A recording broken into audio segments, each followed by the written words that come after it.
pregador de Eclesiastes ficou sem voz. O meu auxiliar técnico sumiu. Bota para mim um PowerPoint. Eu queria que vocês dessem uma olhada. Vou mostrar duas frases. Eu queria que você lesse ela. Pode pôr para mim, Felipe, primeiro slide. Isso. Absoluta soberania de Deus. Esse pregador do século XVIII diz: nenhuma doutrina em toda a palavra de Deus tem excitado mais ódio à humanidade do que a verdade sobre a absoluta soberania de Deus. Põe um outro para mim. Um outro pregador, o que diz aí? Essas duas frases, elas incomodam você ou não? Porque a gente declara com a nossa boca de que a gente sabe que Deus é soberano, né, e que Deus tem controle, né? Mas saber que a absoluta soberania de Deus implica em todas as áreas da tua vida, em todas as fases que você vive, em todas as situações que você passa, né? Deus não cochilou, né? E uma outra coisa, Ele faz o que Ele quiser, né? Com quem quiser. Eu queria que a gente olhasse um texto na Palavra de Deus hoje que retrata mais ou menos o que está escrito aí, né? Só que antes da gente olhar, a gente precisa pensar em algumas coisas, né? Justamente entender como que eu tenho que olhar para a Palavra de Deus, entendendo a soberania de Deus, né? Abra lá Êxodo 17, um texto no Velho Testamento, Êxodo 17, a partir do versículo 8 até o 16. Diz assim, Êxodo 17, a partir do versículo 8. Então veio Amaleque e pelejou contra Israel em Refidim. Com isso, ordenou Moisés a Josué: escolhe-nos homens e sai e peleja contra Amaleque. Amanhã eu estarei no cimo do outeiro e o bordão de Deus estará na minha mão. Fez Josué como Moisés lhe dissera e pelejou contra Amaleque. Moisés, porém, Arão e Ur subiram ao cimo do outeiro. Quando Moisés levantava a mão, Israel prevalecia. Quando, porém, ele abaixava a mão, prevalecia Amaleque. Ora, as mãos de Moisés eram pesadas. Por isso, tomaram uma pedra e a puseram por debaixo dele, e nela se assentou. Arão e Ur sustentavam-lhe as mãos, um de um lado e o outro do outro lado.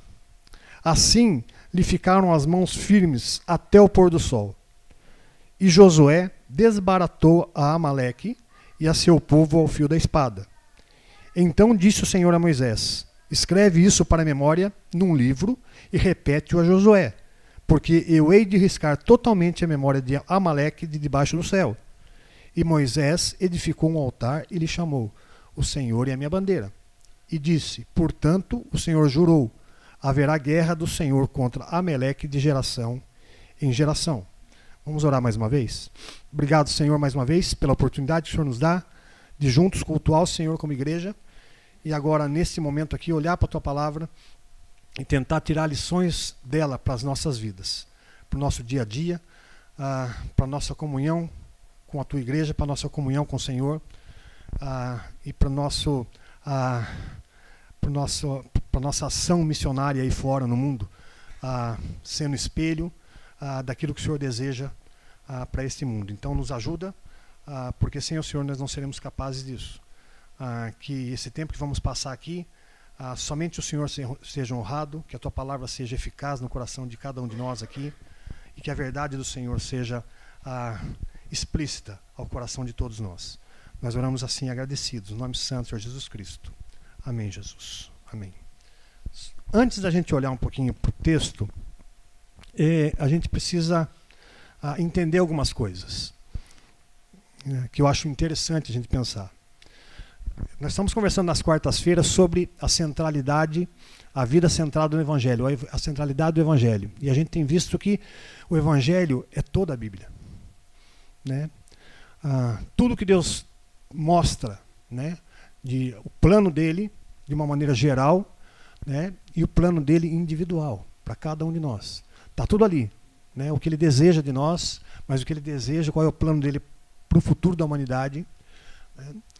E então a gente tem que olhar Novo Testamento e Velho Testamento com essa perspectiva.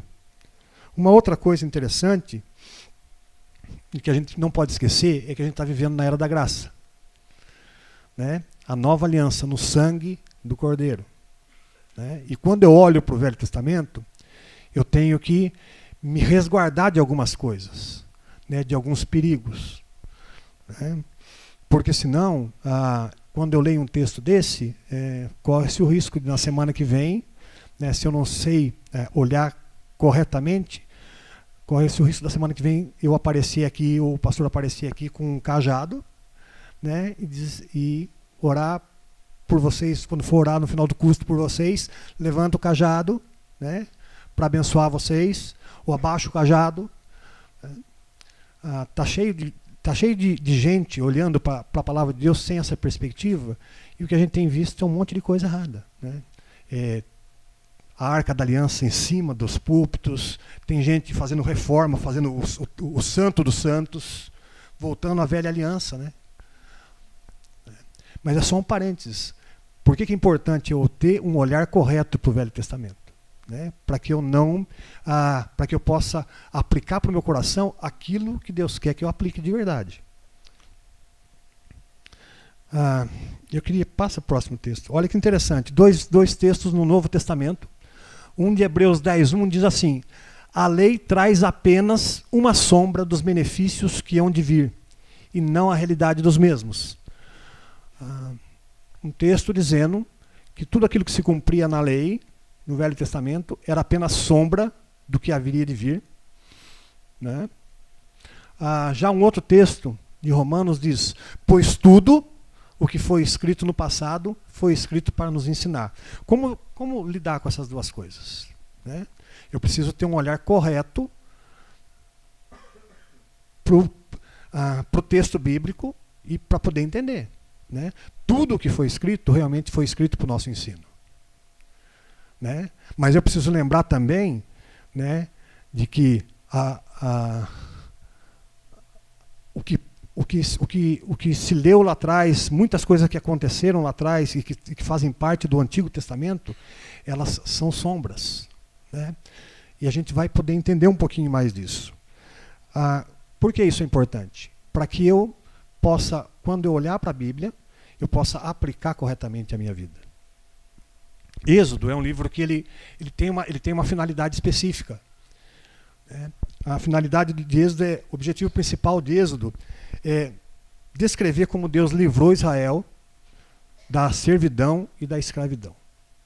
Bem resumido, né? E mostrar através disso o seu poder. Então, você vê claramente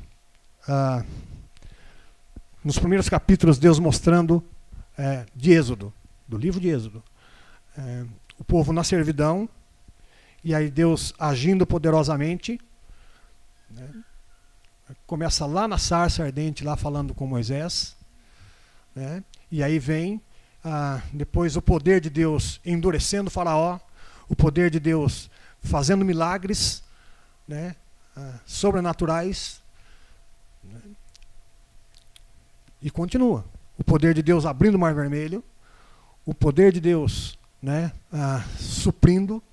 E nesse texto que nós olhamos e lemos ele aqui, que está no capítulo 17, capítulo 16 e 17, é Deus mostrando o poder dele no suprimento. Se você olhar os primeiros versículos do capítulo 17, você vai ver que a luta ali do povo com Deus é com relação à falta de água. E aí Deus mostra o poder dele sendo um Deus provedor de água. Capítulo 16, um pouquinho antes, a questão ali é a comida, né? E aí Deus mostra o poder dele, né? Mandando maná, né? fazendo o povo enjoar de tanto comer aves, né? Um Deus que tem poder, né?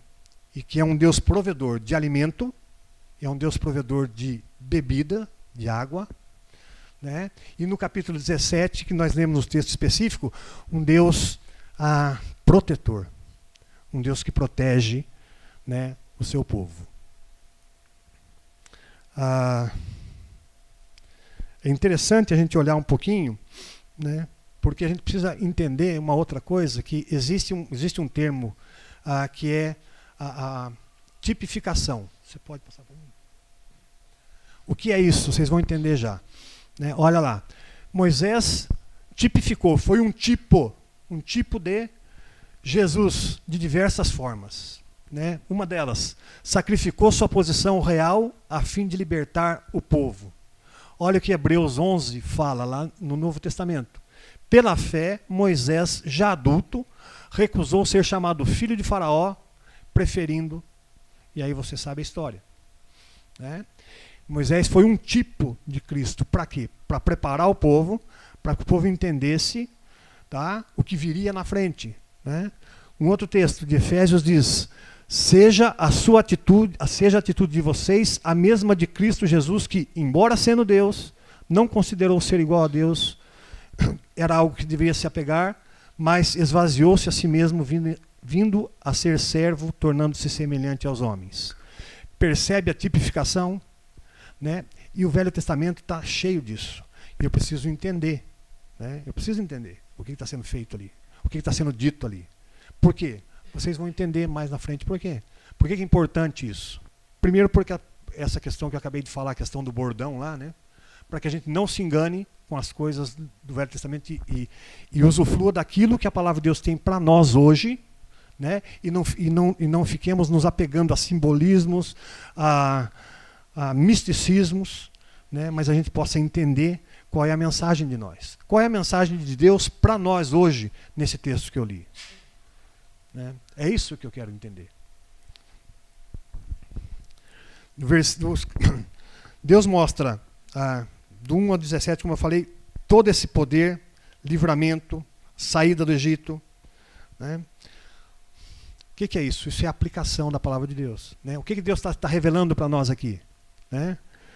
O Senhor está se revelando como um Deus de provisão e de proteção. Né?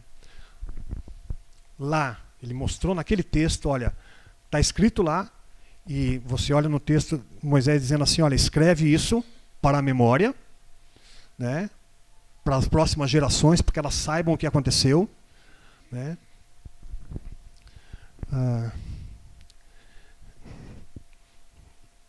O Senhor demonstra que o poder vem só dele, e não de nós ou de algo.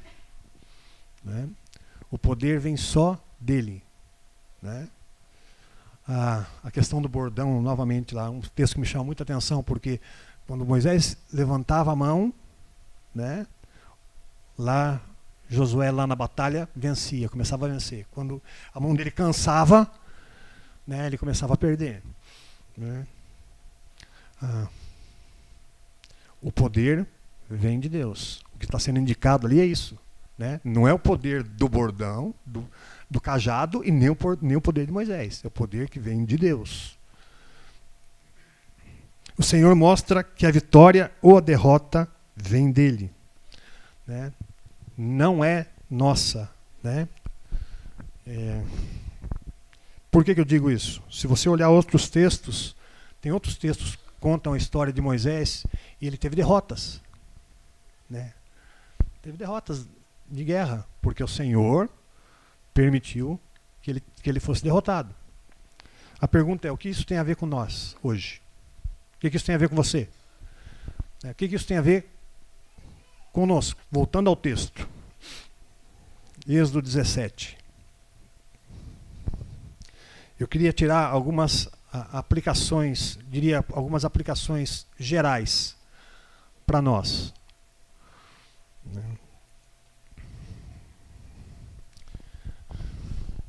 Seria como eu olhar para as situações do dia a dia da minha vida, com um olhar cristão, ou da ótica cristã, como Deus gostaria que eu olhasse para as situações. Primeiro, nas lutas que você enfrenta, as lutas que você enfrenta, melhor dizendo, sabe essas que você está passando agora? Né? Não é escolha sua. Não é você quem escolhe. Deixa eu perguntar uma coisa para você. Se você pudesse trocar a sua luta hoje, você trocaria, não? A luta que você está passando hoje, a dificuldade que você está passando hoje, se você pudesse trocar ou tirar ela, o que você faria? Se você pudesse trocar a sua luta por uma luta um pouco menor, seja qual for ela. Eu sei que aqui nós estamos num grupo grande, e eu sei que tem diversos tipos de luta, né? Tem saúde, né? Tem finanças, né? Contexto familiar complicado, né? Se você pudesse se livrar dessa luta, você se livraria ou não? Sim, né? É por isso que não é você quem escolhe. Porque senão você não teria luta nenhuma. Olha que interessante.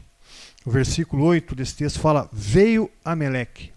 O povo está saindo do Egito, né? E está com foco, está com alvo, com o objetivo de chegar em algum lugar, né?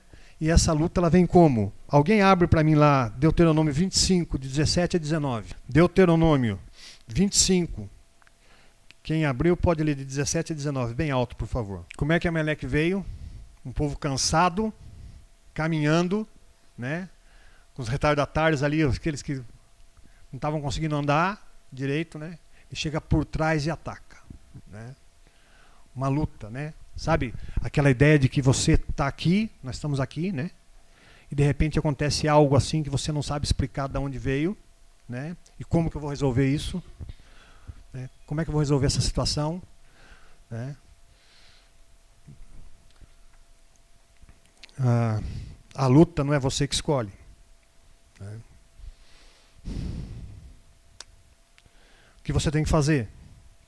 Né? Fazer como Josué fez. Né? Josué foi lá para baixo, escolheu os valentes dele e foi para lá lutar. Né? Segundo ponto dessa aplicação geral.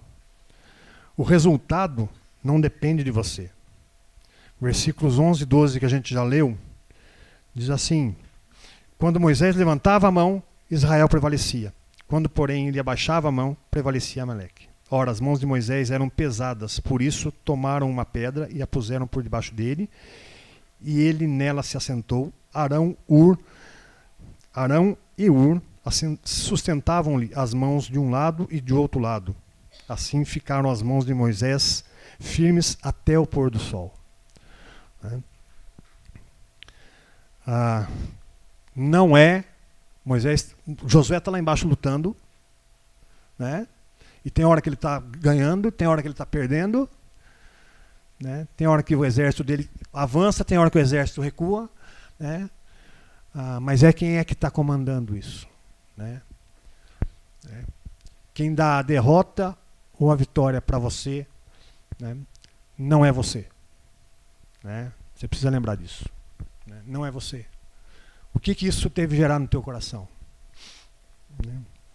Se você luta, se você age como Deus quer que você haja, e se você faz o teu melhor, né?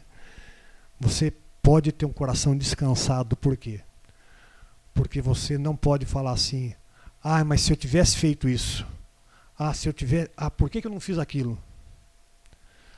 Sabe, aqueles sentimentos de culpa quando algo acontece e você não consegue entender, e aí você fala: caramba, mas se eu tivesse ido por lá em vez de ir por aqui, a coisa não teria acontecido.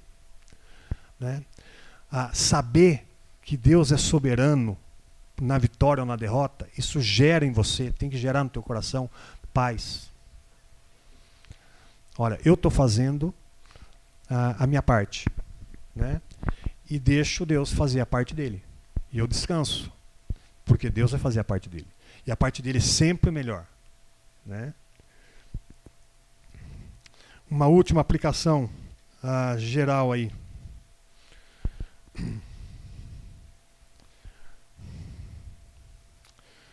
O propósito para isso que você está passando também vem de Deus, né? E se você está passando, né, não é só isso, não é só para você, mas é também para você o propósito. Você precisa parar e entender por que é que eu estou passando por isso. O que é que Deus quer me ensinar? Qual o propósito de Deus para a minha vida?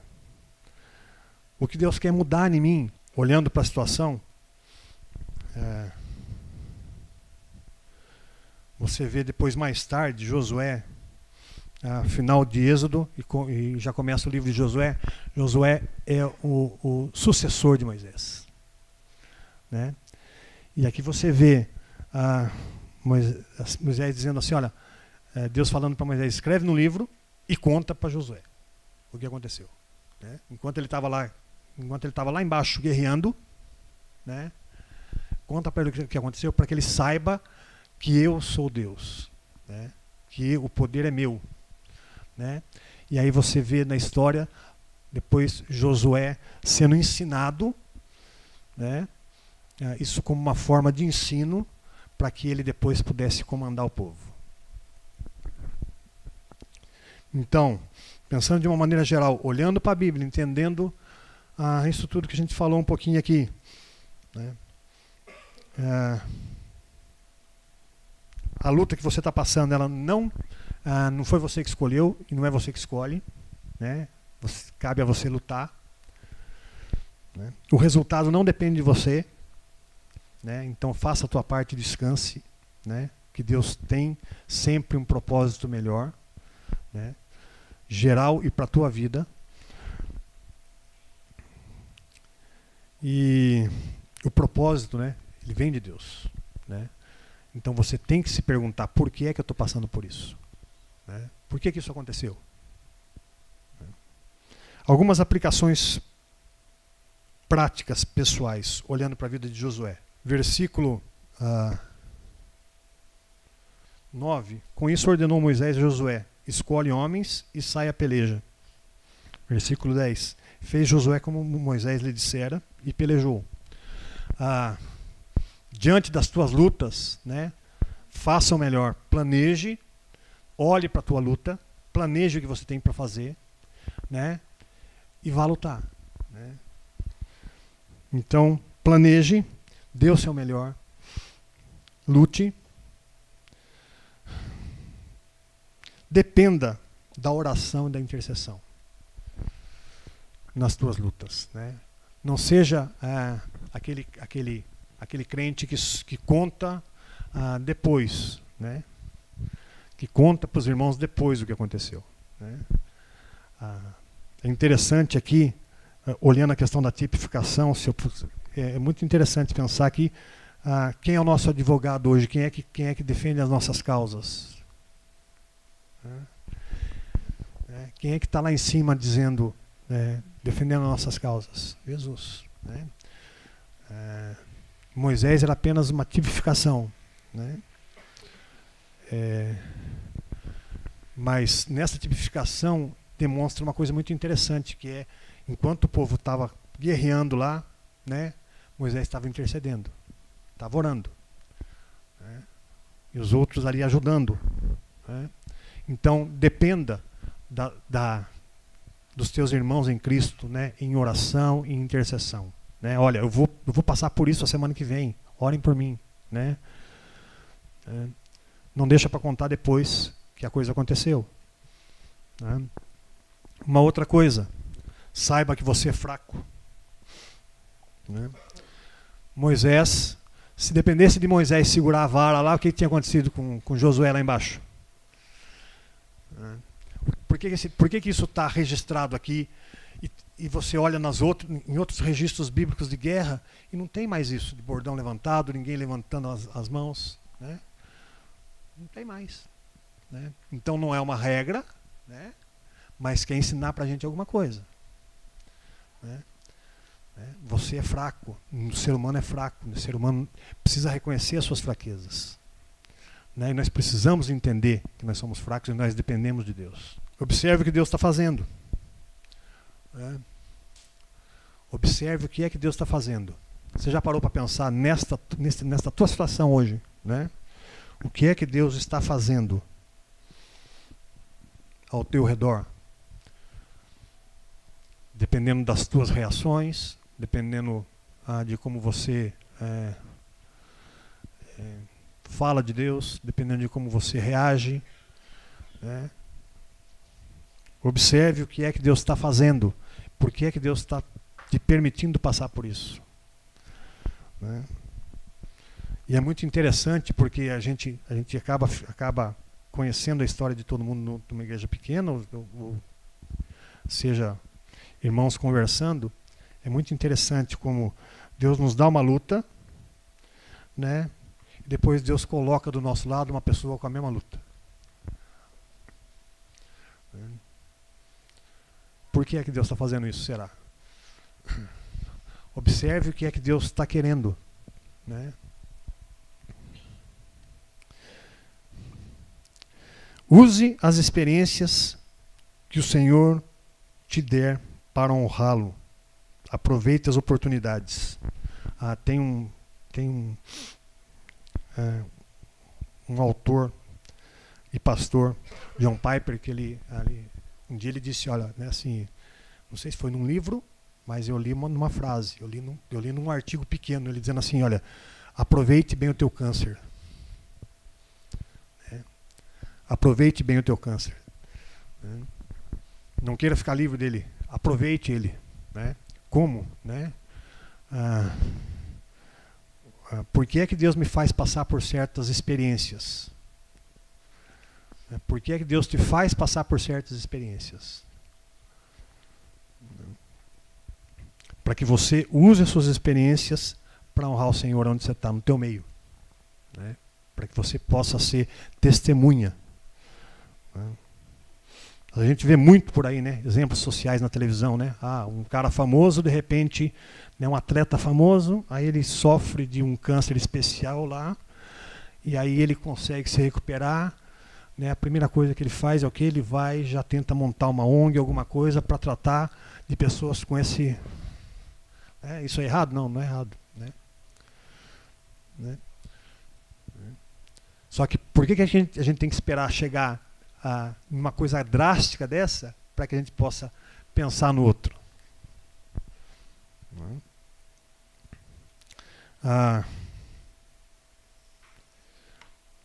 Soberania de Deus, né? A luta não é tua, não é você que escolhe, né? Também não é o resultado da tua luta, também não é você que determina.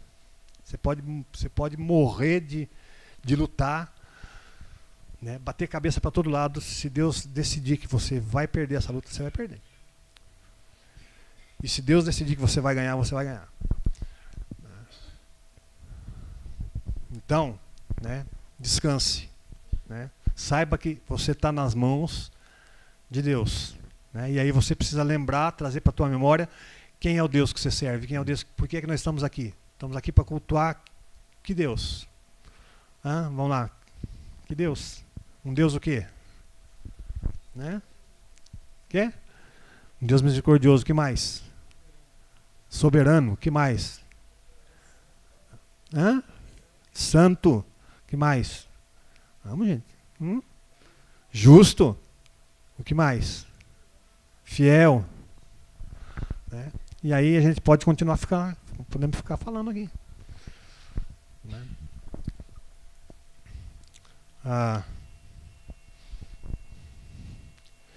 Soberania de Deus sobre a tua vida, né? O que você está passando hoje, ela seja uma coisa boa ou uma coisa ruim, né?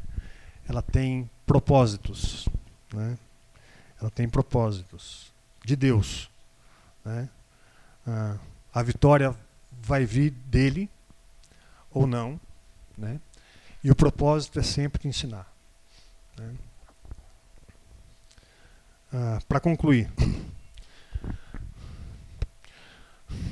nós estamos sob a nova aliança no sangue do Cordeiro. Estamos debaixo da graça e não da lei.